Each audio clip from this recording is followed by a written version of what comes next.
നമസ്കാരം. അസ്സലാമു അലൈക്കും. എൻ്റെ പ്രധാനമന്ത്രിക്കും സുരേഷ് ഗോപി സാറിനും BJP പ്രസിഡൻറ്റിനും കെ സുരേന്ദ്രനും എൻ്റെ സല്യൂട്ടിരിക്കട്ടെ. ഇന്ന് 11 ജൂലൈ 2025. എല്ലാവരും എന്നോട് ക്ഷമിക്കണം. ഇപ്പം ഞാൻ പറയാൻ പോകുന്നത് SDPI തീവ്രവാദികളോടാണ്, അതേപോലെ ലീഗ് തീവ്രവാദികളോടാണ്. അതിൽ നല്ല മനുഷ്യന്മാരുണ്ട്, ഒരുപാടുണ്ട്. അവർക്ക് എൻ്റെ ഇത് ബാധകമല്ല. അതുകൊണ്ട് ലൈക്ക് ചെയ്യണം, ഷെയർ ചെയ്യണം, കമൻറ്റ് ചെയ്യണം. ആദ്യമായിട്ട് ഞാൻ നിങ്ങളോട് ഒരു കാര്യം പറയട്ടെ. നിങ്ങളോട് വല്ലതും പറയാൻ വരുമ്പോൾ ഒന്ന് ചെറിയൊരു പുഞ്ചിരിയോട് കൂടിയിട്ട് വരവേൽക്കണം ഏതൊരാളെയും. ഒരു ചെറിയൊരു പുഞ്ചിരി, നിങ്ങൾക്ക് നഷ്ടമൊന്നുമില്ലല്ലോ. രണ്ടാമത്തെ കാര്യം, ഞാനെന്ന വ്യക്തി നിങ്ങളോട് എന്താ ചെയ്തത് എന്ന് കൃത്യമായിട്ട് നിങ്ങൾ രേഖപ്പെടുത്തേണ്ടത്. ഞാനെന്ന വ്യക്തി, നിങ്ങൾ SDPI തീവ്രവാദിയാണ്, അതുകൊണ്ട് ഈ ഷേപ്പ് നന്നാക്കാനോ ഇതിൻ്റെ ഉള്ളിൽ ഓടുന്ന ചോര നന്നാക്കാനൊന്നും എനിക്ക് സാധിക്കില്ല. അത് നീ ആദ്യം മനസ്സിലാക്കണം. SDPI തീവ്രവാദികൾ സൗദി അറേബ്യയിലെ മെഡിക്കൽ ഡിപ്പാർട്ട്മെൻറ്റ് മുഴുവൻ കൊള്ളയടിക്കുന്നുണ്ട്, അവരവിടെ വെച്ച് നശിപ്പിക്കുന്നുണ്ട്. അവർ വലിയൊരു പങ്ക് ഇന്ത്യ രാജ്യത്തിൻ്റെ തീവ്രവാദ ബന്ധത്തിന് ഉപയോഗിക്കുന്നുണ്ട്. അതിൽ മലപ്പുറം ജില്ലക്കാരുടെ വണ്ടൂർക്കാരുടെ കുറച്ച് ആളുകളുടെ ഫോൺ നമ്പർ കിട്ടിയിട്ടുണ്ട്. അവർ എൻ്റെ കല്യാണ പരസ്യത്തിൻ്റെ ബില്ല് വന്നിട്ട് എൻ്റെ ചുണ്ടും ചെറി നോക്കിയോന്ന് പറഞ്ഞിട്ടാണ്. എൻ്റെ ചുണ്ടും ചെറി എനിക്ക് മാറ്റാൻ പറ്റുമോ? ഞാൻ ആലോചിച്ച് നോക്ക്. എൻ്റെ ചോര എനിക്ക് മാറ്റാൻ പറ്റുമോ? എൻ്റെ ഈ ശരീരം എനിക്ക് മാറ്റാൻ പറ്റുമോ? അപ്പം നീ ശരിക്കും തന്നൊക്കെ ഉണ്ടായതാണോ? നീ ഒന്ന് ചിന്തിച്ച് നോക്ക്. അപ്പം ഞാൻ പറയുന്നതിൽ എന്താ തെറ്റ്? നീ 50 കോടി ജനത്തിന് വേണ്ടി എന്ത് ചെയ്തു എന്ന് നീ ചിന്തിക്ക്. നിൻ്റെ തന്ത നിന്നെ ഉണ്ടാക്കിയിട്ട് ഇതുപോലെ ആക്കിയില്ലേ?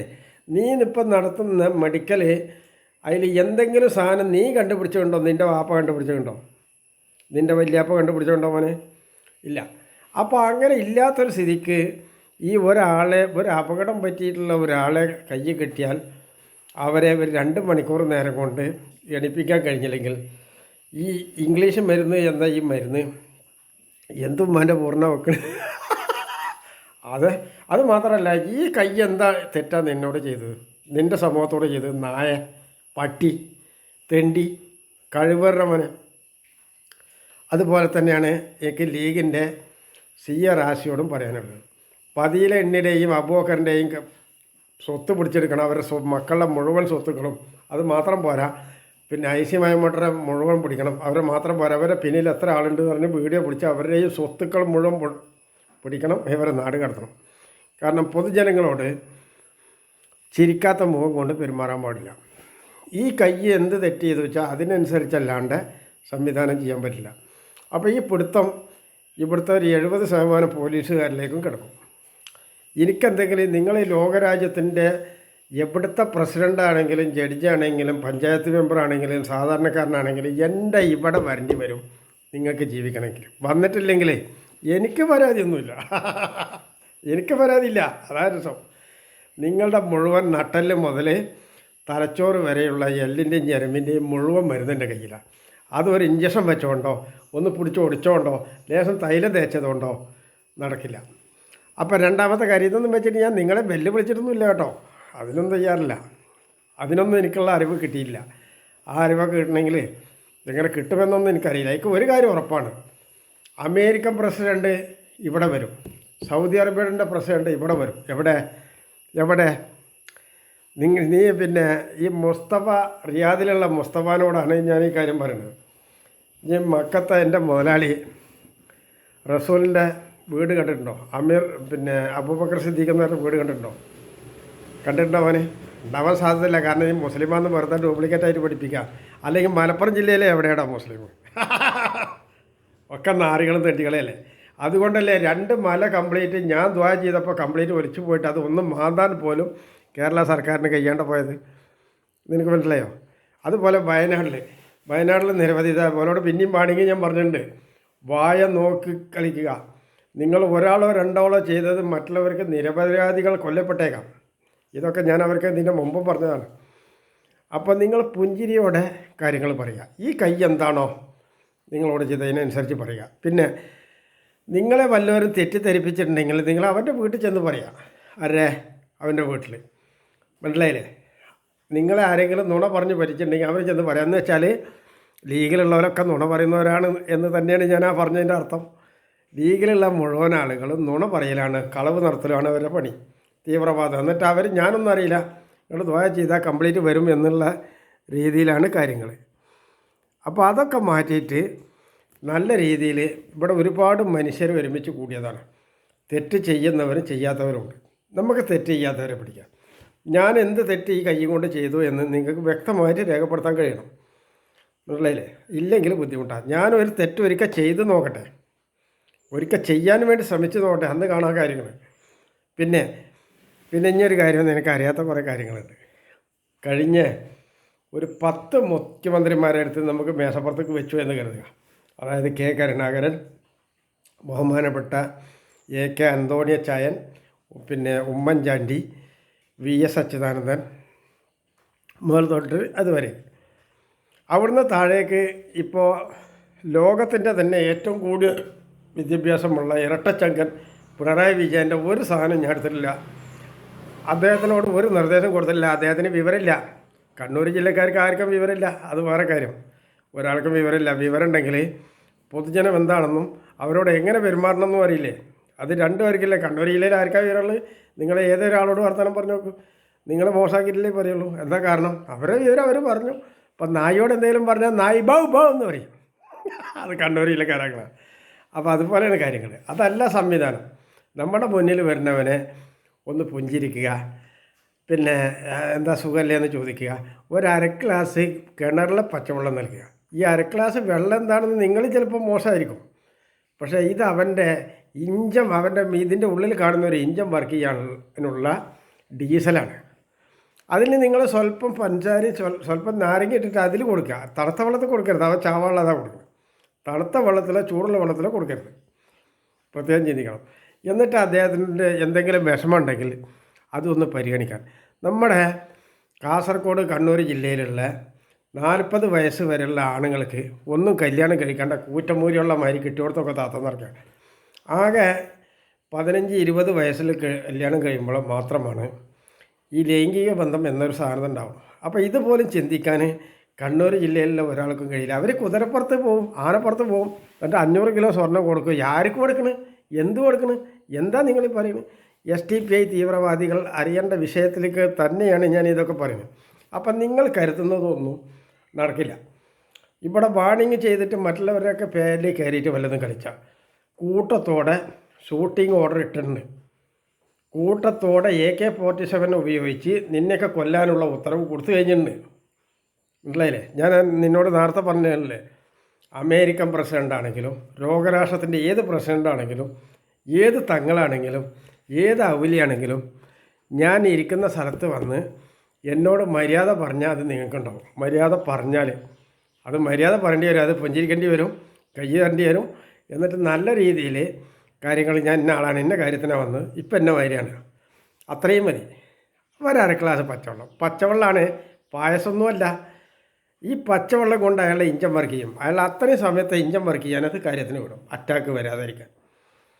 അപ്പോൾ സാധനം മനസ്സിലായാലോ? ഞാൻ ഇവിടെ ഇരിക്കും, ഇവിടെ വരും അമേരിക്കൻ പ്രസിഡൻറ്റ്, സൗദി അറേബ്യൻ്റെ പ്രസിഡൻറ്റ്, ഈജിപ്ത് പ്രസിഡൻറ്റ്. ഇപ്പോൾ നമ്മുടെ ഏറ്റവും 10,000 തവണ സല്യൂട്ട് ചെയ്യേണ്ട മറ്റേ നമ്മുടെ പിന്നെ ഇസ്രായേലിലെ ബോംബ് സ്ഫോടനം നടത്തിയില്ലേ, പിന്നെ അവരുടെ പേരിട് വരാത്തതുകൊണ്ട് അങ്ങനെയൊക്കെ പറയുന്നത് കേട്ടോ. പിന്നെ എന്താ രാഷ്ട്രമുണ്ടല്ലോ, പിന്നെ ആയത്തുല്ല ഖുമൈൻ്റെ നാടിൻ്റെ പേരെന്താ, അതിന് ഓർമ്മ വരാത്തതുകൊണ്ടാണ് ഇങ്ങനെയൊക്കെ പറയുന്നത്. ഇറാൻ്റെ പ്രസിഡൻറ്റുമാരും ആണെങ്കിലും അവർ ധീരന്മാരാണ്. ഇറാൻ്റെ പ്രസിഡൻറ്റിനും പട്ടാളക്കാർക്കും എൻ്റെ ഒരു വലിയ സല്യൂട്ട് എടുക്കട്ടെ. കാരണം പിഞ്ച് കുട്ടികളെ കൊന്നൊതുക്കുമ്പോൾ അറേബ്യൻ ഗവൺമെൻറ്റുകളൊക്കെ അതിലേക്ക് എരിതിരിയിലേക്ക് എണ്ണ ഒഴിച്ച് കൊടുക്കുക. ഇന്ത്യയിലെ മുസ്ലിങ്ങളൊക്കെ അതിലേക്ക് എണ്ണ ഒഴിച്ച് കൊടുക്കുകയാണ് ഇവരെ കുട്ടികളെ ഇനിയും കൊല്ലാൻ വേണ്ടിയിട്ട്. അപ്പോൾ ഈ രാഷ്ട്രം മാത്രം കുറച്ച് അതിനൊരു തീരുമാനം എടുത്ത്, കുറച്ച് പോരാ, അത് ശരിക്കൊരു തീരുമാനം എടുക്കണം. ഇസ്രായേലെ കംപ്ലീറ്റ് അവിടുന്ന് ഒഴിപ്പിക്കണം എന്നൊന്നുമല്ല എൻ്റെ തീരുമാനം. ഒന്നെങ്കിൽ അവർ ഈ പണി നിർത്തുക, അല്ലെങ്കിൽ അവരില്ലാണ്ടേക്കുക. രണ്ടിലൊന്ന് ചെയ്യണം. ഒന്നെങ്കിൽ അവർ ഇനി മേലിൽ തോക്ക് പൊട്ടിക്കില്ല എന്ന് പറഞ്ഞിട്ട് കരാറ് ചെയ്യണം. തോക്ക് പൊട്ടിക്കില്ല എന്ന് മാത്രമല്ല, ജുഡീഷ്യറികൾ ന്യായമായിട്ട്, അല്ലാണ്ട് നസറാണികളോട് കൂട്ടത്തോടെ മോശം ചെയ്യണം എന്നൊന്നും അല്ല അതിൻ്റെ അർത്ഥം. അങ്ങനെ ഒരു അർത്ഥം അതിനില്ല. നസറാണികൾ, ഇവിടുത്തെ പട്ടികജാതിക്കാർ, ഇവിടുത്തെ ഓരോ വിഭാഗങ്ങളും അതൊക്കെ ഇവിടേക്ക് വേണ്ടവർ തന്നെ. ഓരോരുത്തരുടെ കഴിവിലായിരിക്കണം ഓരോരുത്തരുടെ വരവ്, അല്ലാണ്ട് മറ്റവനെ കൊന്നിട്ടും ഭീഷണിപ്പെടുത്തിയിട്ടൊന്നുമല്ല. ആ പിഞ്ചു കുട്ടികളെ കൊന്നത് വളരെ മോശം തന്നെ, മനസ്സിലായില്ലേ? അപ്പോൾ ഇസ്രായേലിന് നന്നായിട്ട് രണ്ടടിയും കൂടി നേരം പോലെ കിട്ടണം. അത് മാത്രമല്ല സൗദി അറേബ്യക്കും കിട്ടണം ഇതുപോലെ വലിയൊരടി. കാരണം അവിടെ മുസ്ലിങ്ങളില്ല, മനസ്സിലായില്ലേ? ഞാൻ എന്താ ഇങ്ങനെ പറയാൻ കാരണം എന്ന് പറഞ്ഞാൽ ശരിക്കും പഠിച്ചിട്ട് തന്നെ.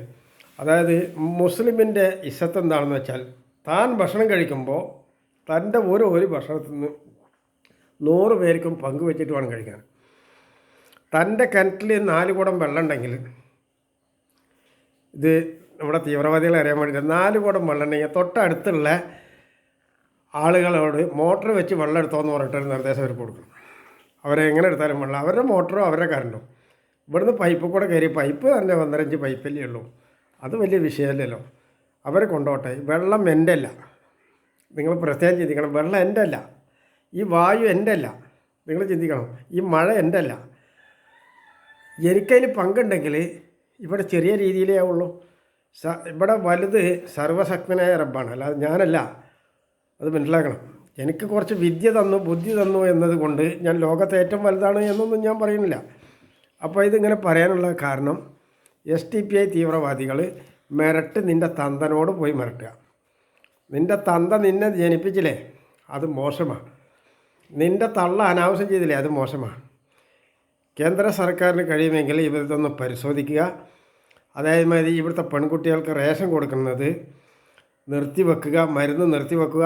എന്നിട്ട് അവരെ കാര്യങ്ങൾ പരിശോധിക്കുക. ഇവർക്ക് ഭർത്താവുണ്ടോ, എത്ര വയസ്സായി, ഈ 18 വയസ്സ് കഴിഞ്ഞിട്ട് ഇവർക്ക് എന്താ പറയാനുള്ളത് എന്നൊന്ന് കേൾക്കുക. ഇവർക്ക് എത്ര കല്യാണം മുടങ്ങി, അതിലിപ്പോഴുള്ള റൂൾ എന്തായിരുന്നു, ഇതൊക്കെ വിശദമായിട്ട് ഒന്ന് പരിശോധിക്കുക. പെൺകുട്ടികൾ വളരെ മോശമാണ്. വിദ്യാഭ്യാസം പഠനം കൂടുതൽ വന്നപ്പോൾ പെൺകുട്ടികളൊന്നും ഉപയോഗിക്കാൻ പറ്റാണ്ട്, ഇവർക്ക് പകരം നമ്മൾ പുറരാഷ്ട്രത്തിൽ നിന്ന് പെണ്ണുങ്ങളെ കൊടുന്ന് അവർക്ക് നാഷണാലിറ്റി കൊടുക്കണം. അതാണ് ബുദ്ധിമുട്ട്.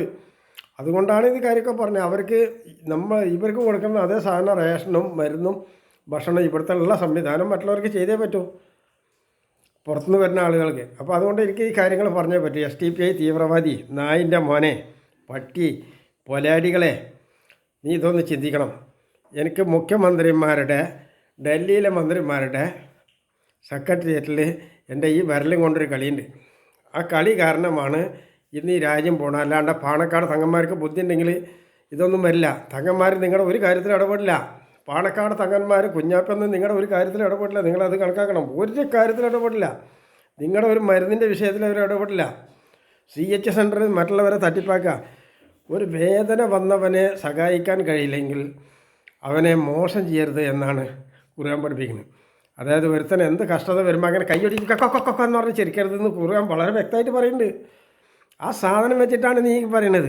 ഞാൻ ചെയ്ത ഒരു തെറ്റെടുത്ത് വെച്ചിട്ട് നിങ്ങൾ എന്നോട് പറയും, ഞാൻ നിങ്ങളോട് ചെയ്തിട്ടുള്ള ഒരു തെറ്റെടുത്ത് വെക്ക്, അതിന്നെ ചെയ്തില്ലെന്ന് പറയും. എനിക്ക് 67 വയസ്സുണ്ടെന്ന്. എൻ്റെ ഈ ചുണ്ടും ചെറിയ ഇതായി കാണണമെന്ന് നന്നാക്കാൻ എന്നെ കൊണ്ട് പറ്റില്ല. മുസ്തഫ പൊലയാടി നായിൻ്റെ മോനെ, നിൻ്റെ തന്തയുടെ തല, അതാണ് ഈ പറയുന്നത്. അതുപോലത്തെ SDPI തീവ്രവാദി പൊലയാടികളോട് തന്നെയാണ് ഞാൻ ഇത് പറയുന്നത്. ലീഗ് പൊലയാടികളോട് തന്നെ. ഇത് കുറ്റം ചെയ്ത ആളുകളോട് മാത്രമുള്ളതാണ്, കുറ്റം ചെയ്യാത്തവർക്ക് ഇത് പങ്കില്ല. മനസ്സിലായില്ലേ? ഇവിടെ ഈ നാട്ടിൽ തൊഴിൽ സ്ഥാപനം കൊണ്ടുവരാൻ നിങ്ങൾ തടസ്സമാണെന്ന് എനിക്ക് എല്ലാവർക്കും അറിയാം. എനിക്ക് ആ സാധനം വളരെ നേരത്തെ മനസ്സിലായി. ബോംബെ കലാപം എന്ന് പറഞ്ഞിട്ട് ഇതിൻ്റെ മുമ്പൊരു കലാപം ഉണ്ട്. അതിൽ ഞാൻ ചെറുതായിട്ടൊന്ന് തലയിട്ട് നോക്കിയതാണ്. എനിക്കിത് മനസ്സിലാവാൻ കാരണം നിങ്ങളുടെ അന്ത്യമാണ് ബോംബെ കലാപം. മനസ്സിലായില്ലേ? BJPക്കാർ തെറ്റ് ചെയ്തിട്ടുണ്ടെന്ന് വെച്ചാൽ അത് എടുത്ത് മേശപ്പുറത്ത് വെക്ക്, ക്ലിയറായിട്ട്. ഊഹാപോവൊന്നും പോരാ, അത് നിൻ്റെ തന്തോട് പറയും. ഊഹാപോ. ഇപ്പോൾ നരേന്ദ്രമോദി കുറ്റം ചെയ്തു, പിന്നെ RSS ചെയ്തു. RSS ചെയ്യുന്ന പോലെ RSSകാർ തൂറിയ ഒരു തീട്ടത്തിൻ്റെ ഒരു കട്ട നിനക്ക് ചാടണമെങ്കിൽ 70 കിലോമീറ്റർ പാലം കടേണ്ടി വരും. മനസ്സിലാവേണ്ട കാര്യങ്ങൾ നിനക്ക്. അതുകൊണ്ട് തീവ്രവാദികളൊന്നും മനസ്സിലാക്കുക. ഇവിടെ പല ബുദ്ധിയും കഴിവുള്ള ആളുകൾ പട്ടിണി കിടക്കുന്ന ഒരുപാട് നിരപരാധികൾ. ഇപ്പോൾ RSSൻ്റെയും BJPൻ്റെ ഉള്ളിലുള്ള ചില ആളുകളുടെ ചില വീടുകളെക്കുറിച്ച് പറഞ്ഞാൽ വളരെ ദയനീയവും. ഈ കൊല്ലമായിട്ട് അടുപ്പ് പോയാത്ത വീടുകൾ അവരുടെ കൂടുതലുണ്ട്. ഒരു ജോലിയും കിട്ടാത്തവരുണ്ട്, നന്നായിട്ട് തലകുത്തി മറിയുന്നവരുണ്ട്, വെറും വിവരക്കേട് സംസാരിക്കുന്നവരുണ്ട്. മനസ്സിലായില്ലേ? ഇതൊക്കെ അവരുടെ ഇടയിലുണ്ട്. പക്ഷേ അതിൽ ഞാൻ ആദ്യം പറഞ്ഞ ഈ പട്ടിണി അതൊരു വലിയ ബുദ്ധിമുട്ടാണ്, ഒരു ശാപമാണ്. നീ അത് മനസ്സിലാക്കണം. അവർ RSSകാരനായതുകൊണ്ടാണ്. അവരെല്ലാവരും RSS ആണ് പറഞ്ഞ് പുറത്തല്ല. അതിൽ വളവന്മാർ ഓടി നടന്നിട്ട് ഇതിൻ്റെ ഇടയിൽ കൂടെ മുതലെടുക്കുന്നത് വേറെ ഉണ്ട്. അതിപ്പോൾ എല്ലാ കൂട്ടത്തിലും ഉണ്ടാവും. ഇതൊക്കെ വിട്ടിട്ട് ഒരു മനുഷ്യനായി ചിന്തിക്കാൻ വേണ്ടി നിങ്ങൾ ശ്രമിക്കുക. ഈ കൈ എന്ത് തെറ്റ് ചെയ്ത് എന്ന് നായിൻ്റെ മോനെ നീ ഒന്ന് കണക്കാക്കുക. എന്നിട്ട് അതുമായിട്ട് വരിക. എൻ്റെ അറിവിൽ ഞാൻ പൊതുസമൂഹത്തോട് പറഞ്ഞില്ല. ഞാനത് തുറന്ന് പറയാനുണ്ടായ കാരണം 888,000 മില്യൺ കോടി രൂപയുടെ നാശനഷ്ടമുണ്ടാക്കി കൊടലൂർ പള്ളി കമ്മിറ്റി, ശങ്കരമംഗലം പള്ളി കമ്മിറ്റി കൂട്ടത്തോടെ വന്നിട്ട്. അപ്പോൾ എനിക്കത് പൊളിക്കാൻ വേണ്ടി ഉത്തരവിട്ട് കൊടുത്തല്ലേ പറ്റൂ. അതാണ് ഞാൻ ചെയ്തു. മനസ്സിലായില്ലേ? എനിക്കെന്തെങ്കിലും ഉത്തരവ് വേണമെങ്കിൽ ഒരു അപേക്ഷ എവിടെ എഴുതി കൊടുക്കണ്ട, ഇവിടെ ഇരുന്നാൽ മതി. എൻ്റെ അവിടെ വരും. ഈ വീടേണ്ട കംപ്ലീറ്റ് പൊളിഞ്ഞടിയിട്ട് ഇതൊക്കെ അതിൻ്റെ കിടക്കുന്നത്. പക്ഷേ ഇവിടെ വരും. ഇല്ലാത്തവൻ്റെ കാര്യം പോക്കാ. ഓന ആരായിട്ടും കാര്യമൊന്നുമില്ല. മനസ്സിലായില്ലേ? നിങ്ങൾക്ക് കടുത്ത രോഗം വന്നാൽ ഈ ലോകത്ത് ഒരു സ്ഥലത്തും മരുന്നില്ല എന്നും കൂടിയാണ് ഞാനേ പറയുന്നത്. എല്ലിൻ്റെയും ഞരമ്പിൻ്റെയും കരളിൻ്റെയും തലച്ചോറിൻ്റെയും മരുന്നിൻ്റെ കയ്യിലാണ്. അത് തൊലിപ്പുറയായാലും മറ്റുള്ളയായാലും അതിൽ കിട്ടാത്തതൊന്ന് പല്ലിൻ്റെ മാത്രമാണ്, ചെവിയുടെയും പല്ലിൻ്റെയും. മനസ്സിലായില്ലേ? അതിൻ്റെ ചെവിയുടെ മരുന്നിൻ്റെ അടുത്ത് ചിലതുണ്ട്, പല്ലിൻ്റെയും ചിലതുണ്ട്. മനസ്സിലായില്ലേ? അപ്പോൾ ഉള്ളത് നമ്മൾ കഴിയുന്നതും സത്യം പറയാൻ വേണ്ടി ശ്രമിക്കുക. അപ്പോൾ എൻ്റെ പ്രധാനമന്ത്രി എന്നോട് ക്ഷമിക്കണം. ഞാനീ പറഞ്ഞത് ഇത്തിരി പോക്കരുത്തരാണ്. ഇത് എൻ്റെ രാഷ്ട്രത്തിനുള്ള എൻ്റെ സംഭാവനയാണ്. BJP പ്രസിഡൻറ്റിൻ്റെ നിലപാട് നല്ല നിലപാടാണ്. ഇങ്ങനെ പറയേണ്ടി വന്നതിൽ ഒരുപാട് ദുഃഖമുണ്ട്. കാരണം ഞാൻ തെറ്റ് ചെയ്തിട്ടില്ല. BJPക്കാരനോട് കർശനമായിട്ട് പറയുന്നു, നിങ്ങൾ ഒരിക്കൽ കുറ്റം ചെയ്താൽ അത് പരിശോധിച്ചാൽ നിങ്ങളുടെ ഭാഗം ഏറ്റെടുക്കാൻ ഞങ്ങളുണ്ടാവില്ല എന്ന് BJP ഉറപ്പായിട്ട് പറഞ്ഞു. ഞാൻ അവിടെയേ ഉള്ളത്. ആ മതിൽ ഞാൻ ഒരിക്കലും ചാടില്ല. എന്താ കാരണം? എന്നെക്കൊണ്ട് സാധിക്കില്ല. അഥവാ പോയാൽ സംഗതി പിടുത്തം മുട്ടില്ലേ, പിന്നെ ഞാൻ എവിടെ പോകും? മാത്രമല്ല ഇവിടെ ഒന്നും ഇല്ലാണ്ടാവില്ലേ. അപ്പോൾ മതിൽ കെട്ടി ഞാൻ ഒരിക്കലും ചാടില്ല. മതിലിൻ്റെ ഈ സൈഡിൽ നിന്നിട്ടേ കളിക്കും. ഈ മതിലിൻ്റെ മുകളിൽ കയറിയാൽ പിടിക്കാനോ ഞാൻ തയ്യാറല്ല. അപ്പോൾ